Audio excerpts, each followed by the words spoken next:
une heure di benn waxtu jot na ci RFM ñu dikk ak yéen ci xibaar yi. El Hadj Ndiogou Diène. ci gën a fës njabootu Cheikh Anta Seck di sàkku ndimbalu nguur gi ngir indi néewug seen doom jooju ñu faat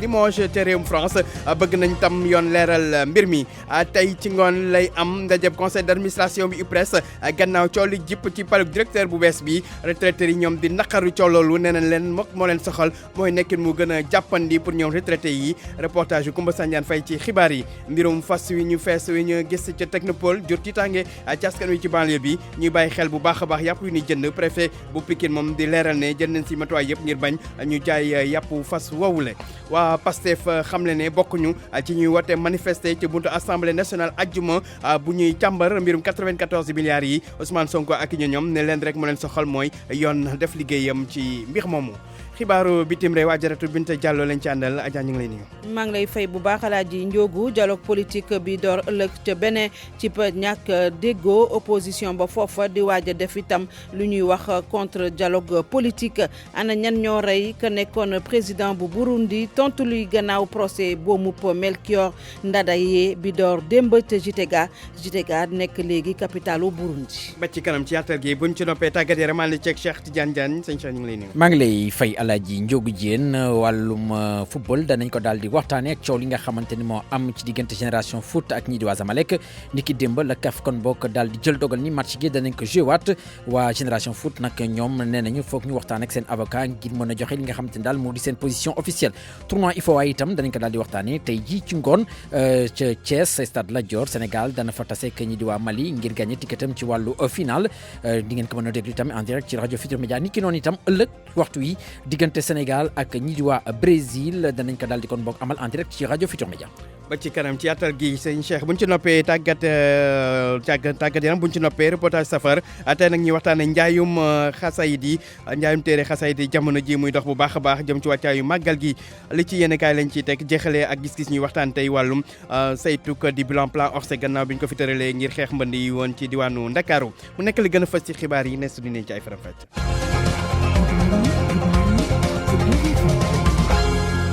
El Hadj Ndiogou Diène. Aliou Ba moo nekk ci machine bi mbokk yi ñu leen di nuyu di rafetlu bu baax a baax seen ànd ak rajo Futurs Médias xibaaru digg bëccëg gi dañ koy door ak tiis wi dal ci njabootu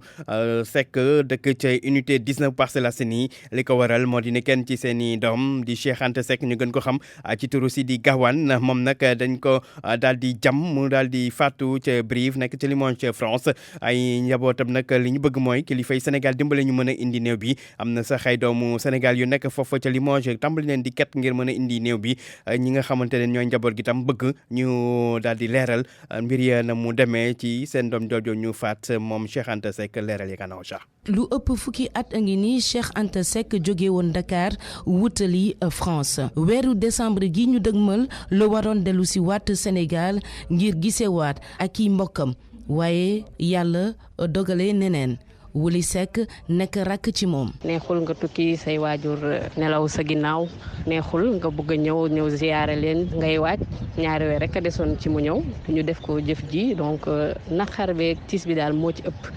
mais bon ay jullit lañ dañuy nangu dogal li ñu ci gën a bëgg daal ci ëpp solo mooy ñu jéem ñu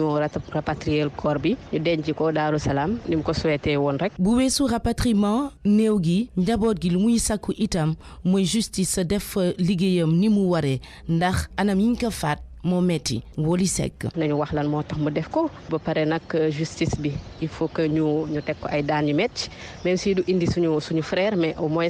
loolu daal fi mu nekk nii moom lañ ko mënal daal. ci ay xibaar yi ñu taataan ki ñu njort ne moom moo def li ni mel te police teg ko loxo tubaab la ne woon dëkkandoowu dem ci yàlla Cheikh Anta Seck waaye ba fu ñu toll nii xamaguñu mbir mi nu mu demee ak lan moo ko waral jamono yi nag sénégalais yi nekk ci diwaanu Brive ak Limoges ñu ngi koy dajaleel koppar ngir jàppale njaboot gi ci seen bëgg-bëgg consul général bu Sénégal moom itam nee nañu mu ngi def lu mu ci mën ngir ñu indi néew bi Sénégal leneen ci wàllu xibaar moo di mbir mi jëlee nañ ko ci loxo parquet wu Brive yóbbu ko fële ca parquet bu Limoges ngir mu leeral ko. Ana Rocha njabootu Cheikh Anta Seck kon bëgg indi néew bi ba tax doomu Sénégal yi nag foofa kon di kat naka noonu tam ñuy sàkku ci nguur gi mu dimbali leen di loo xam te xamante ne ndëgguleet yu ci bëri yoon ay doomu Sénégal bu ñu faatoo bitim réew daañu dégg woote ndimbal ngir mën a indi néew yi fii ci réew mi tax sax ba ki nga xamante ne moo jiite kuréel gi di Horizon Sans Frontières di sakku ci nguur gi muy taxawu njabootu nit ñi nga xamante ne dañoo faatu ca bitim réew ñu déglu Boubacar Seye ci jokkoom ak Amadou Sabax Bax. tey pour ñu indi néew damay wax ni njàqare la bu metti ginnaaw bu tiis bi amee parce que tey problème conjoncturel ak structurel yi nga xam ni moom moo am dans certains pays d'accueil dafay tax ni pour ñu regrouper les 4000 5000 ba 6000 euros yi nga xam ni tey moom la ñu soxla pour les frais de gestion technique administrative rapatriement corps souvent dafay indi problème loolu moo tax ñun au niveau de Horizon Sans Frontières ñu ngi doon xalaat teg benn fonds de solidarité à raison de 1 euro par personne pour tiis su amee ñu jëli néew bi ne serait-ce que pour jébbal ko ay mbokkam dignement parce que souvent da ngay gis y a des corps en souffrance ñuy cotiser nit ñi bañuñu ko sax mais généralement ak problème yi am xaalis bi lu ci bëri du mat côté boobu aussi ñu ciy ñaan état mu jàppale les organisations jàppale immigré yi ak ay fonds yoo xam ni dañ koy teg côté ba nga xam ni su néew amee rek alors ñu yombalal mbokk yi wala association yi rapatriement corps bi. mu nekkoon Boubacar Seye jiite kuréel gi di ONG Horizon Sans Frontières 1h tegal juróom benn minute.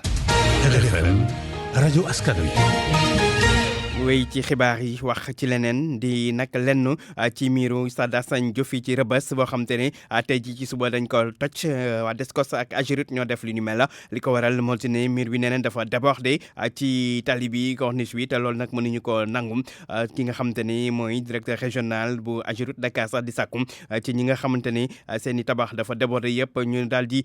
jël seen i matuwaay toj ko ndaxte buñ ko tojul ñoom dañ ñëw toj ko dañ ciy déglu Babacar Senghor ci micro kon dañ ciy déglu Papa Balla Gueye teewoon na tey jii bi ñu toj miir boobu. ak seen oto ndaraan moom la ñii di waa Ageroute ak Descos daal di daanele ñaareelu miir bi nga xamante ne moom la ñu yokk ci Stade Assane Diouf bi te mu jege corniche bi lool.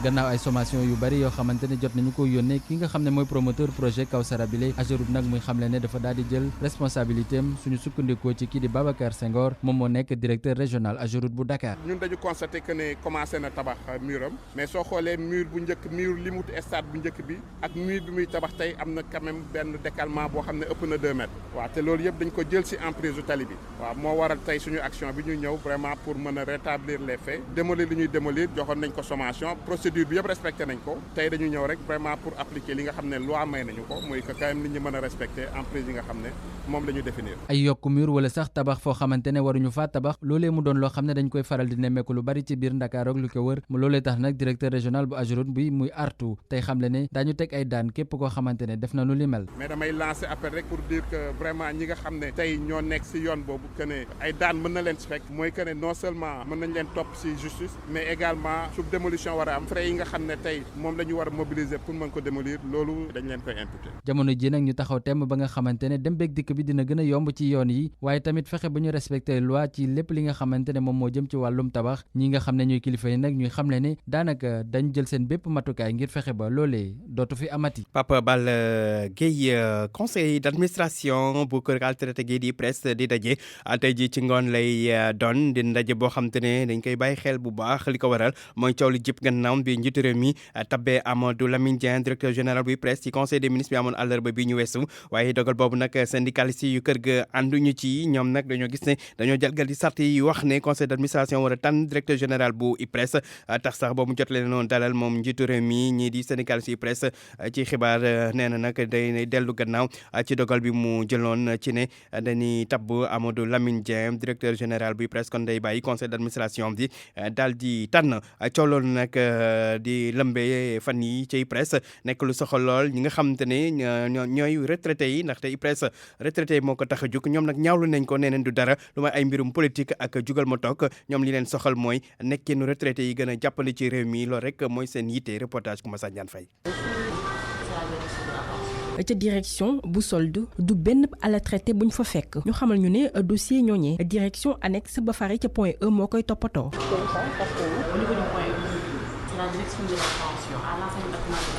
ba ñu demee ci bërëb ba mu jafe woon ñu am xalaatuk ña fa jot a génnee. kile atam jéggi juróom benn fukk ñu fekk ko ci yoonam Sotrac la nekkoon ay jamono. Abou Cissé laa tudd dama ne retraité Sénégal jusqu'à présent am na retraité yoo xam ne ñu ngi percevoir des miettes et ci conseil d'administration réunion bi fi amoon dañu waxoon ne les retraités dinañ leen fay au plus tard avant le 5 mais jusqu'à présent fayakuñ nit ñi. goutte gi IPRES ne jamono ji yitteel ko ndax daf di ala traité bokk ci ñuy dund li mu jàppe nip ay jafe-jafe te lile dara waralu ko lu dul mbiru politique. ay guerre de directeur ak kii suma waay laaj loolu moo fay dox mais je crois que daal conseil d'administration moo war a nommer directeur moo war a gome it directeur entre nag la direction de l'IPRES et la présidence loolu moom c'est politique. li mu jàpp di ñi leen waroon toppatoo ñoom ala traité yi dañ leen a fàtte nekkewuñu fi lu dul seen bopp. c'est des politiciens c'est pour faire leur affaire rek c'est tout mais ils pensent pas aux retraités. bu dee ne ñenn ñi donte nanguwuñu ñu taataan seen i kàddu xamle nañ ne nguurub Sénégal dafa war a joyanti IPRES liggéeykatu Sotrac ba woon gisee neneen li mu gëm di ngir IPRES dox faw rek nguur gi génn ci yoxoom. nguur gi daf ci war a génnee loxoom mais bàyyi IPRES mu dem ak boppam ak son conseil d'administration loolu mooy yoon mais nguur gi mënut a nekk partout nag kooku mënul nekk.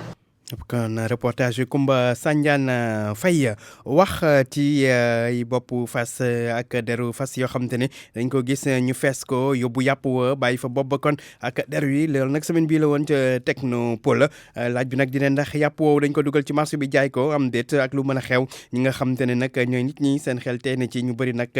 ne daañu bàyyi xel bu baax a baax yàpp yu ni jënd jamono ji foofa ca diwaanu Pikine ñu déglu si reportage yi Ndongo Ka ca marché Chavanel. ci suba si tey ji Ibrahima nag client yi daal di koy wër moom jaaykatu yàpp bi nekkee fii ci marché Chavanel bu Pikine ci ginnaaw taabalam muy dagg yàpp ka peese. waaye terewul Ibrahima Diop ni moom yëg na yàpp fas bi nga xamante ne nii nit ñi ñi ngi wax ni dugal nañu ko ci marché bi. gars yi te ñoom ay hors secteur rek te ñoom ni gën a déggee. hors secteur mooy. maanaam ay koñ ni ba ci marché bi quoi. non pas. Mamadou Seck moom nag yàpp fas bi ñu dugal ci biir marché bi di ko jaay doon na nag lu ko naqari lu nu mel tax mu ni warul nekk rek ni dañoo bëgg a yàpp ba tax yàpp bu nu jot daal di yóbbu ca kër ga. yàpp fas mbaam mbëdd lépp la ñuy jaay di dugal ci biir marché bi gaa ñu ko jaay nag dañoo nekk nit ñu bon li ñu xalaat mooy xaalis xalaatuñu sant nit ñi soo ko déggee dafa métti trop moom mooy nit ñi nañ vigilant rek nit ñi jënd yàpp nañ def attention lu woon ci bool yeeg yàpp ñu jaay ci mbedd yeeg man bala ma cay lekk damay contrôler xool c'est rare sax ma koy lekk d'ailleurs service d'hygiène aussi di contrôler jaar ci bool yi di xool ba xam seen yàpp ñu jaay c'est bien cacheté. Mamadou Moustapha Thiam ni du guléet nag ñuy dugal yàpp fas ci marché bi di ko jaay waaye la mu jàpp dëgg moo di ñii di kilifay réew mi ñoo war a jug ci lu nu mel ngir dakkal ko. damay jaaxle parce que tamit loolu problème de santé publique la ku nekk war na ci veiller yàggul ñu ne moom li muy jaay yëpp ay genre yàpp yooyu la loo xam ne kiiwul pour ñu lekk donc loolu yëpp lu jar a bàyyi xel la état bi war na ci góorgóorlu bu baax. lu ëpp nag ci consommateur yi ñu dajeel ñu ne nag kilifay réew mi war nañu ubbi seeni gët tey xool lay xew ca geneen wet gëjëm ca Seras di yoonu Technopole ba Ndongo Ka Pikine RFM. Ndongo Ka kilifay réew moomu nag ñu ngi bàyyi xel bu baax a baax mbir moomu gannaaw bi ñu ko yëgee jël nañ ci matuwaay ngir bañ ko jaay yàpp fas woowu nit ñi Moustapha Ndiaye mooy préfet bu département bu Pikine. effectivement sous-préfet Daouda dem na fa gis na vraiment ne am na ay restes yoo xam ne ni mi ngi jógee ci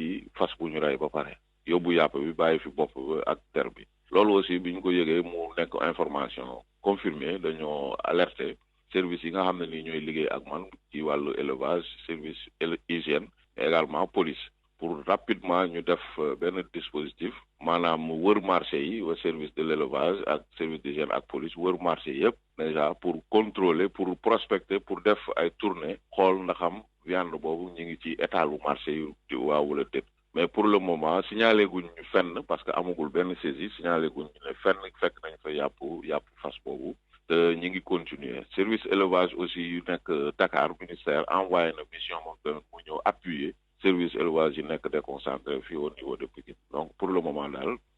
foofu lañ ci yemagun à part communiqué bi ñu def ak dans les réseaux sociaux ensuite partager l'information mais également faire un communiqué dans les radios dans la presse pour que ñu wax population ne am nañ ay samba boy yoo xam ne fekk nañu fas ñu rey ko fees ko bugg ko commercialiser ou non dara leeraguñ ci mais daal jël nañu suñu matukaay pour wax population yi que nañu gën a vigilante mu ne woon Moustapha Ndiaye di préfet bu Pikine tey juróom-ñeent fan ci weeru octobre di bés bi nu jagleel poste ren nag lañ ciy waxtaanee mooy poste nag ngir gën a dab soxlay askan wi ci àdduna bi yëpp fii ci Sénégal xew-xew bi nag mi nga amee ci direction générale de la poste ci bés boobu sax jagleel poste kii di directeur général poste bu Sénégal moom nag daal di def bataaxal jagleel ko askan wi Abdoulaye Bibi Baldé di wax ne nag daañu wëyal ni jugte di fexe suqali poste loolu nag atum 2020 daañu ci liggéey poste nekk béréb boo xam te ne kër gu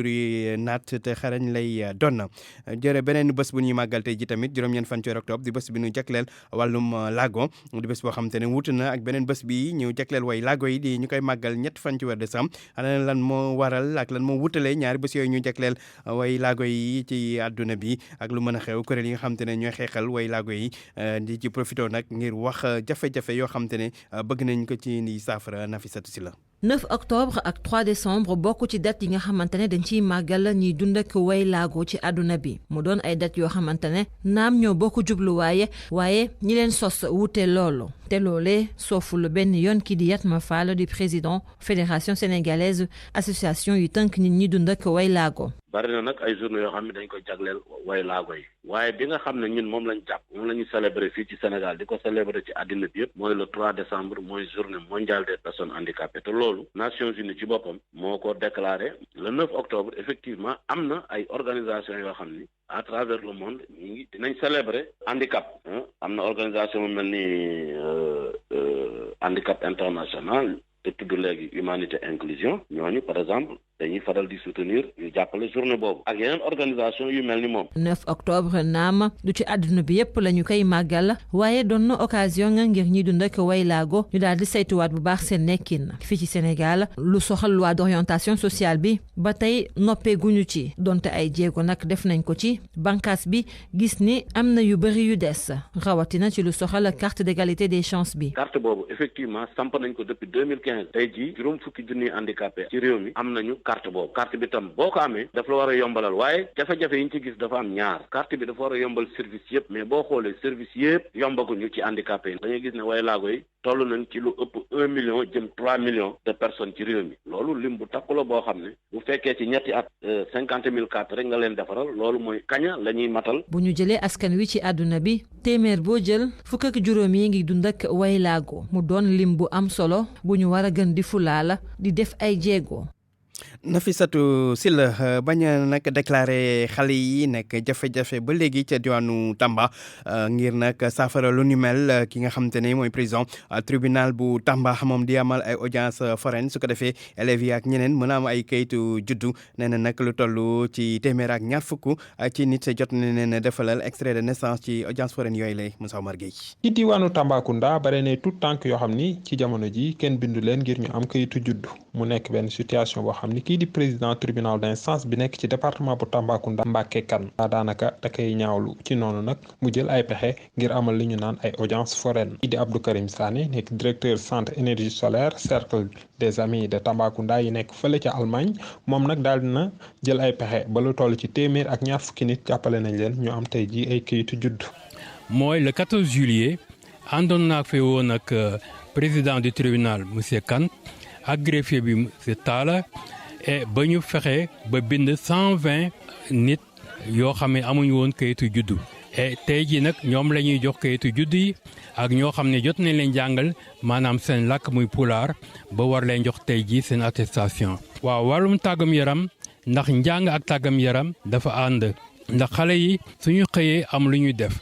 ñoo xam ne jàngeguñu kon am nañ war a mun a def. seen yaay jublu aussi si liggéey yi ñii ñu ngi si tool yi ñii ñu ngi togg añ xale yi kon war nañ am fu ñuy divertir loolu moo tax ñu indi leen matériel boo xam ne jumtukaay bi mu ngi nekk affaire tennis affaire baby foot affaire maillot affaire ay racket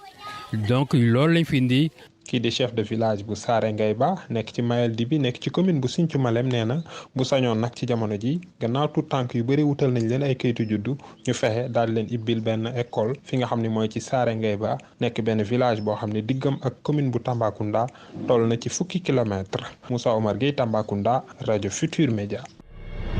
ak RFM kumpa jeex na. wax lu soxal wàllum politique ak parti bii di parti socialiste ñoom nag daañu dooraat seen i yëngu-yëngu yi politique tey jii ci ngoon lay doon loolu gannaaw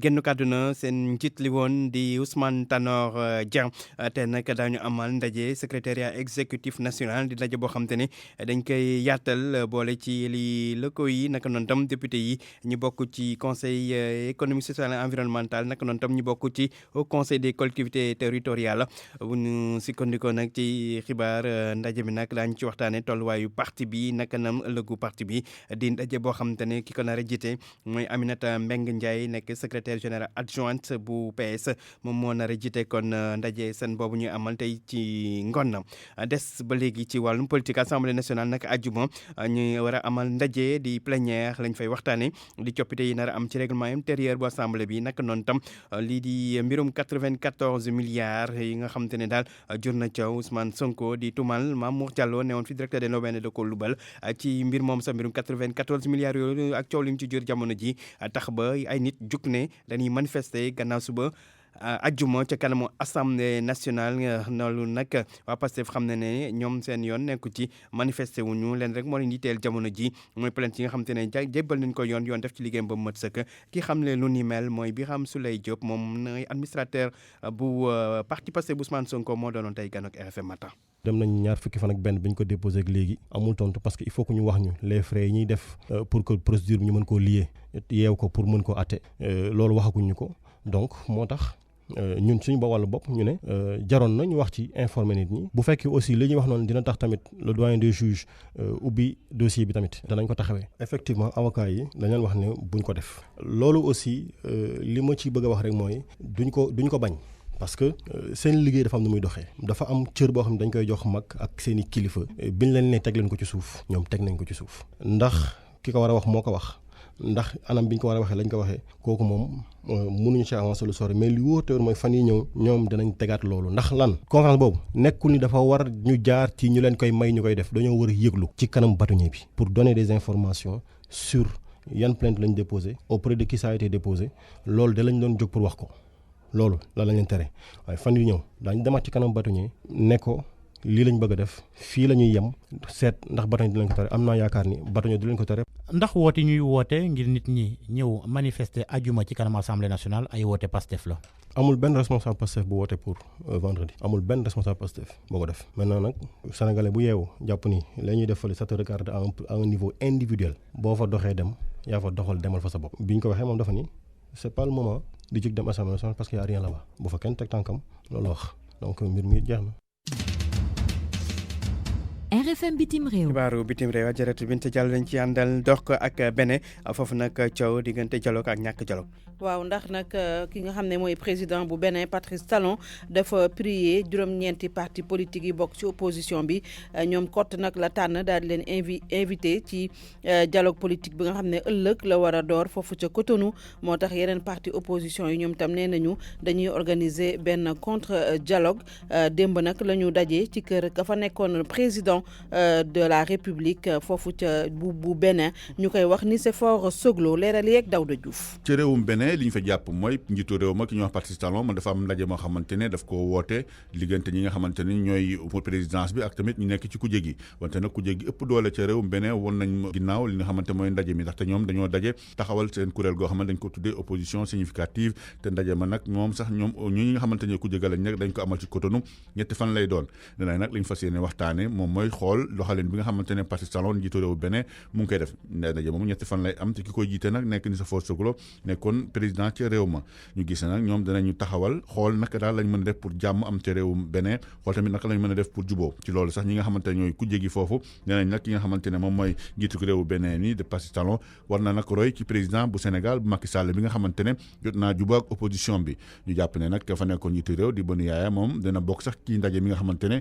kuréel gi moom opposition moom moo ko amal ci Bénin nag waxtaan bi nga xamante ne Patrice Talon dina ko amal te moom lu ca teew nag moom dañuy gis ne moom parti yi bokk ci nguur gi donc ñoom ñoo fay teew ak benn parti politique boo xamante ne moom la ñu wax nee na moom opposition significative la tudd. Daouda Diouf dem ca Côte d'Ivoire wax ci ñaareelu njiitu parti bii di PDC yi moom nag daan nañ ko mu war a tëdd kaso ñu daal di ko yóbbu tam ca Abidjan. mi ngi tudd Jacques Mangua dañu ko daan ni nga ko waxee mu war a tëdd juróomi atu kaso juróomi at yoo xam ne itam du mun a bokk ci benn élection ñu tegit ci ndoddam juróomi millions yu mu war a fay ci wàllu amende moom nag mooy vice président bu PDC yi dañoo jàpp ne dafa yor ay ngànnaay yu garaaw yoo xamante amu ci benn autorisation ñu fekk ca këram nga nekk ca Bouaké ay armes de guerre naka noonu ay fusil de chasse moo tax procureur ba sax nee nañu ko jëlee ca kaso Bouaké bu mu nekkoon delloo si ko ci Abidjan ci kanam tuuti nag ay avocat ki nga xam ne mooy vice président bu PDC yi dinañ amal conférence de presse. ca Tunisie la ñuy dem foofu nag kenn ci candidat yi war a jongante ci deuxième tour bi di sàkku ñu dàq wote bi. mooy Nabil Karoui ne dañ ko tëj ci kaso bi ñaar fukki fan ak ñett ci weeru août bële waaye nañu jàpp ne moom la waa Tunisie fal wala boog woteel ba war a dem nag ñeenti second tour ca présidentielle bu war a am dimanche bi di ñëw waaye moom dafa ñaan nag ñu bàyyi ko bàyyi yëpp nëggandiku waaye justice bu Tunisie da ko bañ moo tax ki nga xam ne moom la war a jàkkaar lool di Sayed ci élection bi dimanche moom nag nee na sax dafay dakkal campagne électorale am ndax nag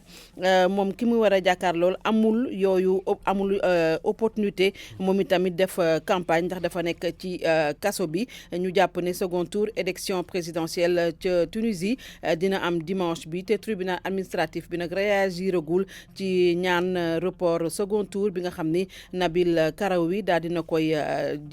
leen koy jébbal dañu jeexalee ca Burundi El Hadj Ndiogu ndax procès assassinat ka fa nekkoon président Hutu Melchior Ndadaye ubbi na démb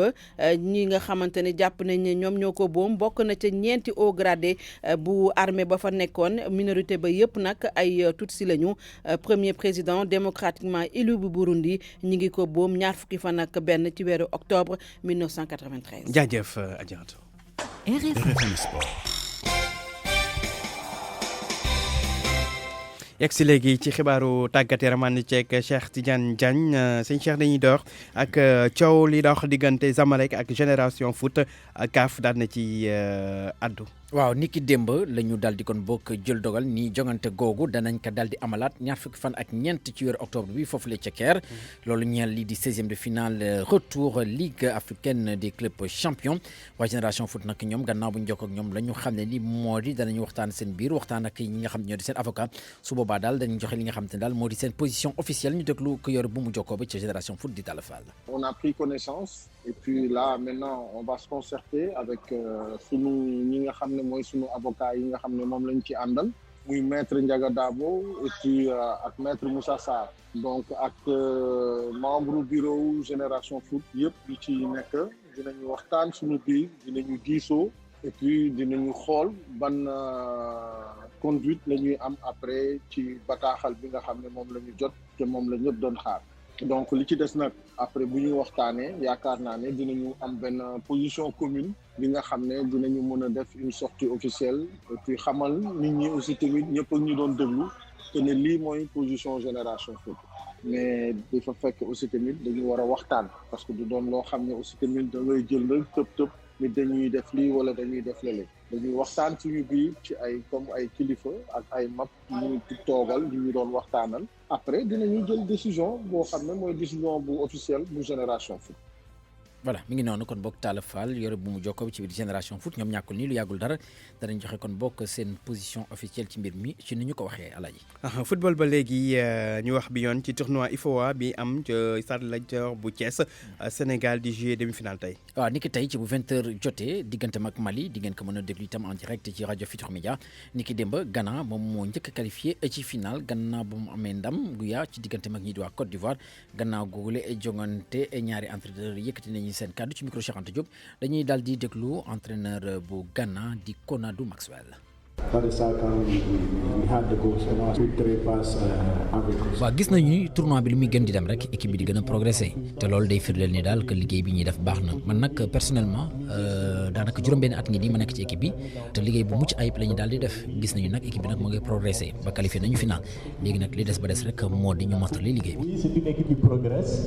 Cheikh ñu wax léegi ci équipe nationale bu mag bi di équipe nationale A ñoom nag ñuy waajal seen match ak Brésil suba. waaw niki ëllëg ci bu midi jotee la ñuy daal di kon bokk jongante ñaari équipe yooyu la foofu la ci Singapour jàppale ni itam googule match di ngeen ko mën a suivre en direct ci rajo Futur Média équipe bu Sénégal nag ak bu Brésil niki tey jii danañ amal kon bokk seen séance d'entraînement bu mujj laata ñuy soobu ci googule jongante xaritoo mi nga xamante ni moom la askan wi di xaar ñu daal di ko jeexalee que wàllum mondiaux de la plage ca Qatar lañ koy daal di amal équipe bu Sénégal nag bu beach soccer daal na fi baw ni ki démb yegg foofule ca Qatar gannaaw bu ñu fay gisee nag ki nga xam te ne moo di capitaine bi doon itam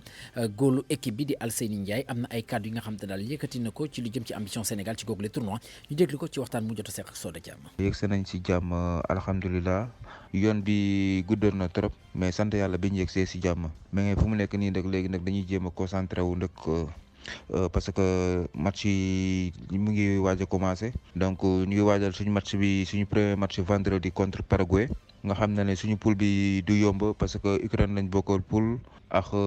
Iran ak Paraguay donc poule bi boo xoolee poule bu nekk benn mooy génn demi-finale direct donc ça veut dire que ne match yëpp da nga ko war a gagner pour qualifier donc suñu match yëpp ay final lay doon mais incha allah dinañ def le tout ba jéem a génn premier pour qualifier.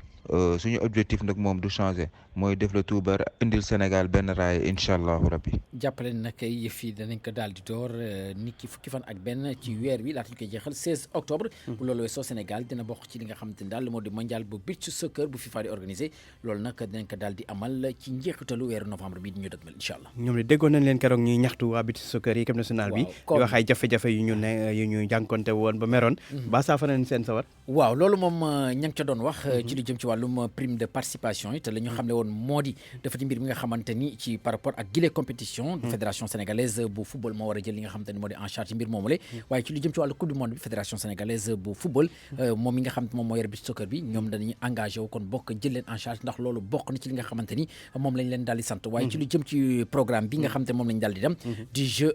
mondiaux de la plage ca Qatar ne nag yëfu ministère la ñàkkul ni nag ñoom seen biir jot nañ ko saafara ndax man jéem naa ko lijjanti waaye lañ ma xamal ci encadrement technique bi moo noonu la tëree léegi nag la ca des nag ñàkkul ni danañ waxtaan ak lii di ministère bi ngir fexe kon bokk ñu saafara mbir mi jar nañoo jàppale quand même parce que ay raaye coupe indi nañ ko Sénégal sigil Sénégal jar nañu jàppale wax beach soccer quand même voilà mi ngi noonu jërëjëf sëñ Cheikh pour man RFM mooy rajo bi gën a jege askan wi RFM rajo bi jaamu seen soxla yegg si ci reportage yi ñu jagleel safaax di màggal gi tey nag ñuy def reportage ci njaayum téere xasida la ñuy nemmeeku moo di ne jamono ji mi ngi dox bu baax a baax taalibe yi di ko yittewoo ngir mën a waajal màggal gi ñu dégg si reportage yi reportage aji Maguette Ndiaye xara ci yomi safti saamina xasar li xidmati muxtaar fii sanri sofar moom nag ñu fekk ko mu téye xasida ci loxo bi Muxtada Kan mi ni xamle ni mënul ñàkk ñu jàng xasida yi Sëriñ Tuuba rawatina jamono ji yam ak safar depuis ba ñuy nekk yaakaar naa ba ñu nekk tout tànk lañ ko daloon ba léegi maam dañuy def saa yu safar dikkee rek dañuy wàcce ay kaamil man ak samay xaari copain ku nekk day jël fukki suba ak juróom ba nu ñu àggee ci weeru safar bi billaay lii ma wax ni lii taxul ma koy wax de mais chaque année dañ koy def bi safari xase ba teru